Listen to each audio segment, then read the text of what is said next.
दोस्तों, चुनाव के बाद नीतीश कुमार मुख्यमंत्री नहीं होंगे। अब अमित शाह ये बात तो बोलते नहीं, तो उन्होंने जो बात अंजना ओम कश्यप के शो में बोली वो अपने आप में नीतीश कुमार को साफ शब्दों में कहने के लिए काफी है कि नीतीश जी, आपका तो एकनाथ शिंदे हो गया। दोस्तों, नीतीश कुमार की नाराजगी की खबरों के बीच अमित शाह ने आज तक में एक इंटरव्यू में एक बहुत बड़ा बयान दे दिया है।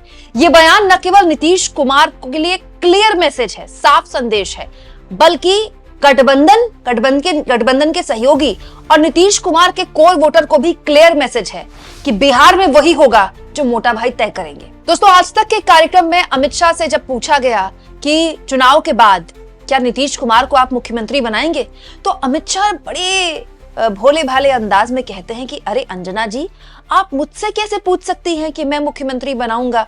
मुख्यमंत्री तो विधायक दल का नेता चुनता है। अब आप बताइए दोस्तों, इस बात पर हंसा जाए या फिर इस बात पर नीतीश कुमार को परेशान होना चाहिए?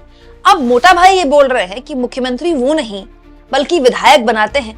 इससे ज्यादा आज की राजनीति में मजाक का पात्र और क्या होगा? तब जब कल ही मैंने आपको ये खबर दिखा दी थी, मोटा भाई के एक इशारे पर पूरी की पूरी गुजरात की कैबिनेट ने सामूहिक तौर पर इस्तीफा दे दिया। बस एक मुख्यमंत्री की ही कुर्सी बची रह गई, वो भी शुक्र मना रहे होंगे। और तो और इस्तीफा हुआ एक दिन पहले और आज पूरी की पूरी कैबिनेट फिर से शपथ ग्रहण लेने वाली है। ये तो हाल है मोटा भाई के राज्य में कि चुटकियों में पूरी की पूरी कैबिनेट साफ हो जाती है। हरियाणा में तो मुख्यमंत्री ही साफ हो गए, मुख्यमंत्री सहित पूरी कैबिनेट। तो फिर अब नीतीश कुमार के लिए इससे ज्यादा साफ शब्दों में अमित शाह क्या बोल सकते थे कि आप जितने दिन कुर्सी में बैठ सकते हैं बैठ जाइए, उसके बाद हमको जो खेला करना होगा हम कर देंगे। दोस्तों, तो फिर बड़ा सवाल ये कि अब नीतीश कुमार के पास विकल्प क्या है? दोस्तों, चुनाव के पूर्व ही अगर अमित शाह क्लियर शब्दों में ये बात नहीं बोल रहे कि आप मुख्यमंत्री नहीं बनाए जाएंगे, विधायक दल का नेता विधायक चुनते हैं, विधायक दल का नेता, तो अब नीतीश कुमार के पास क्या विकल्प है? कुछ महीने पहले भी अमित शाह से एक सवाल पूछा गया था, यही वाला, आज तक के ही प्रोग्राम में। तब राहुल कंवल आज तक में थे, तब भी अमित शाह ने यही बात बोली थी। उसके बाद नीतीश कुमार कोप भवन में चले गए थे। हालत ये हो गई दोस्तों कि अमित शाह से इतने नाराज हो गए थे नीतीश कुमार कि अमित शाह को अपना बिहार का दौरा रद्द करना पड़ गया था। लेकिन वो बात कुछ महीने पुरानी थी, अब चुनाव करीब आ गया है। अब दोस्तों, अहम चुनाव में नीतीश कुमार को नाराज करने वाली बात अगर अमित शाह ने बोली है तो उसके दो ही वजह हो सकती है। एक, अमित शाह क्लियर मतलब साफ शब्दों में ही कह रहे हैं नीतीश कुमार से कि आप सीएम नहीं बनेंगे। दो, अमित शाह देश के गृह मंत्री हैं, उनके पास सारी रिपोर्ट होगी कि भाई बिहार में, तो बात सच्चाई है ना दोस्तों कि बिहार में नीतीश कुमार को लेकर भयानक एंटी इनकम्बेंसी है। उनके चेहरे में युवा किसी भी हाल में बिहार में उनको वोट देने को तैयार नहीं है, कम से कम रोजगार के मुद्दे पर तो नहीं है। और सीएम के तौर पर तेजस्वी यादव सबसे पॉपुलर है बिहार में। तो हो सकता है कि ऐसी कोई रिपोर्ट अमित शाह के पास पहुंच गई हो। तो जो रिपोर्ट अमित शाह के पास पहुंची है उसको रखिए अभी साइड में, बात करते हैं नीतीश कुमार के पास रिपोर्ट पहुंचने की। अब इससे बड़ी रिपोर्ट क्या पहुंचेगी कि अमित शाह ही क्लियर शब्द में उनका नाम नहीं ले रहे सीएम के तौर पर, विधायक दल के नेता जैसा जवाब दे रहे हैं। दोस्तों, नीतीश कुमार इस जवाब को जिस तरह से लेंगे सो लेंगे, लेकिन दोस्तों बिहार की जो जनता है ना, बिहार का जो वोटर है वो हद से ज्यादा होशियार है। इनफैक्ट पॉलिटिकली कुछ ज्यादा ही जागरूक है।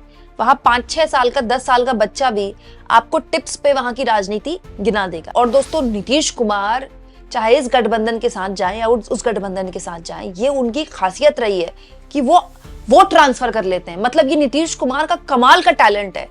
और ये जो मैसेज है अमित शाह ने जो नीतीश कुमार को दिया है, ये दरअसल नीतीश कुमार को मैसेज नहीं है, ये मैसेज अब पहुंचेगा नीतीश कुमार के कोर वोटर को। अब उनका कोर वोटर कौन है मैं आपको बताती हूँ। तो नीतीश कुमार का कोर वोटर है कुर्मी, जो कि वो खुद कुर्मी जाति से आते हैं, जो कि है बिहार में 4%। नीतीश कुमार का कोर वोटर है कोयरी, जो कि है 6% बिहार में।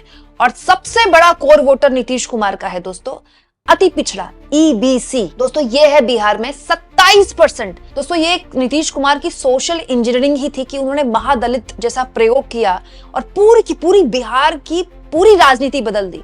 एक्चुअली उस वक्त चिराग पासवान के स्वर्गवासी पिता रामविलास पासवान जब राजनीति में सक्रिय थे और नीतीश कुमार ने ये खेल किया अति पिछड़ा वाला बिहार में, तब एक्चुअली में उसी वक्त से नीतीश कुमार और रामविलास पासवान के बीच में एक राजनीतिक गतिरोध पैदा हो गया, क्योंकि ऐसा करके उन्होंने रामविलास पासवान के कोर वोटर पर सेंधमारी कर दी।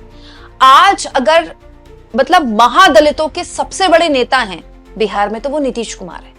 और ये उनकी खासियत है कि वो इस गठबंधन के साथ जाएं, उस गठबंधन के साथ जाएं, वो कोर वोटर उनके साथ बना रहता है। और महिला वोटर तो खैर है ही, उसमें तो कोई दो राय नहीं है। अब आप 1% सोचिए, ये सारे लोग वोट करते हैं नीतीश कुमार को इस बात पे कि नीतीश ही सीएम बनेंगे, और इसमें कोई दो राय नहीं है कि उनके टायर्ड और रिटायर्ड होने की जितनी भी बात बोली जाए, ये वोटर अब भी मजबूती से उनके साथ खड़ा है।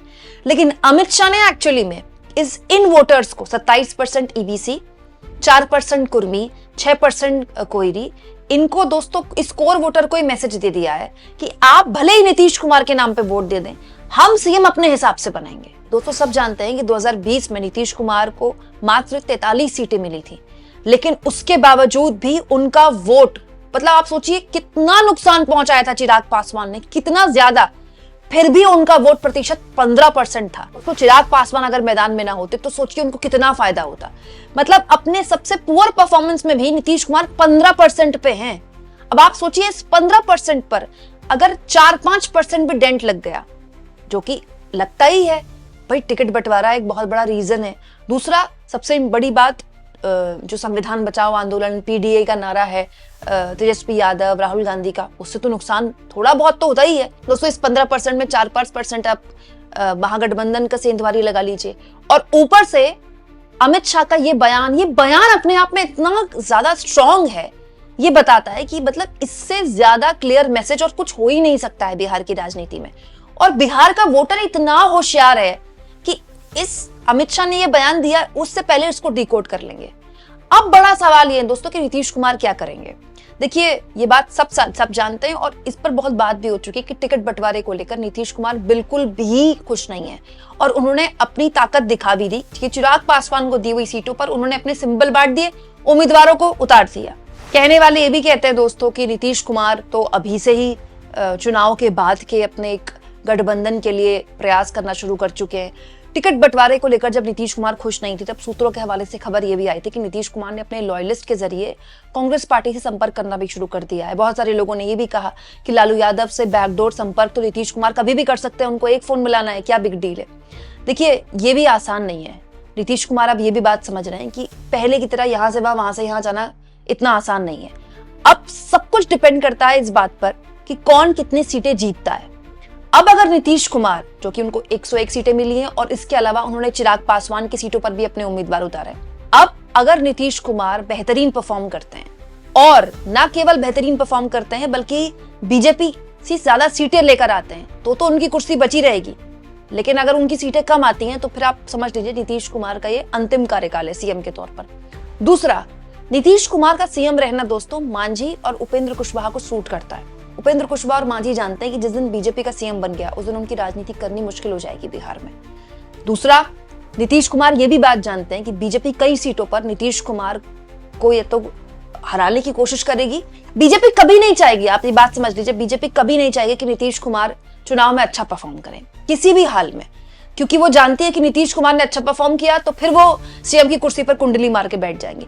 तो बहुत सी चीजें हैं जो बिहार के चुनाव में इस वक्त हो रही है। लेकिन बीच चुनाव अमित शाह का ये बात बोलना, अमित शाह का ये बयान ही अपने आप में बहुत ज्यादा इंपॉर्टेंट है। ये इतना इंपॉर्टेंट बयान है कि नीतीश कुमार की पूरी रणनीति, पूरी की पूरी राजनीति बदल सकता है। और तो और दोस्तों, गाहे बगाहे अमित शाह ने यह बयान देकर दरअसल तेजस्वी यादव को मजबूत कर दिया। मतलब तेजस्वी यादव के उनके समर्थक, महागठबंधन के लोग तो बार बार यही बोलते हैं कि देखिए हम तो बोलते ही थे कि नीतीश कुमार को ये लोग चुनाव के बाद इनको गेट आउट कर देंगे, नीतीश कुमार को मार्गदर्शक मंडल में भेज दिया जाएगा, हमारी बात पे मोहर लग गई। अब घूम घूम कर विपक्ष के सारे नेता यही बोलेंगे कि देखिए हम जो बात बोलते थे, अमित शाह ने आखिरकार चुनाव से पहले ये बात बोल दी। और दोस्तों ये भी बड़ी बात है कि अमित शाह ने चुनाव से पूरी बात बोल दी, अपने आप में कितनी बड़ी बात है। सोचिए, मतलब ये गुणा भाग तो वो करके बैठे होंगे ना कि अगर मैं ये बात बोलूंगा तो नीतीश कुमार नाराज हो जाएंगे, उनका समर्थक नाराज हो जाएगा, एनडीए का समर्थक नाराज हो सकता है। उसके बावजूद भी ये बात आप बोल रहे हैं, तो ये कितनी बड़ी बात है। हाँ, ये भी हो सकता है कि अमित शाह की ये बात उनके अपने बीजेपी के वोटर के लिए हो। बीजेपी का वोटर, बीजेपी का कार्यकर्ता, बीजेपी के नेता तो ये चाहता ही है कि उनका सीएम बने, तो ये उनके बीच में तो उत्साह पैदा करेगा दोस्तों। लेकिन बीजेपी की अकेले की इतनी हैसियत नहीं है। नीतीश कुमार का वोटर है जो उनके साथ जुड़ता है और उसके बाद उनको फायदा पहुंचाता है, और वो सरकार पे इसीलिए अब तक बने हुए हैं। होता तो अब तक नीतीश कुमार का उनको विकल्प मिल गया होता। आप इस मुद्दे पर क्या सोचते हैं दोस्तों, कमेंट बॉक्स में जरूर लिखें और जितना हो सके चैनल को शेयर करें, सब्सक्राइब करें और थैंक्स और ज्वाइन के ऑप्शन से अगर आप चाहें तो कुछ आर्थिक मदद भी चैनल की जरूर करें।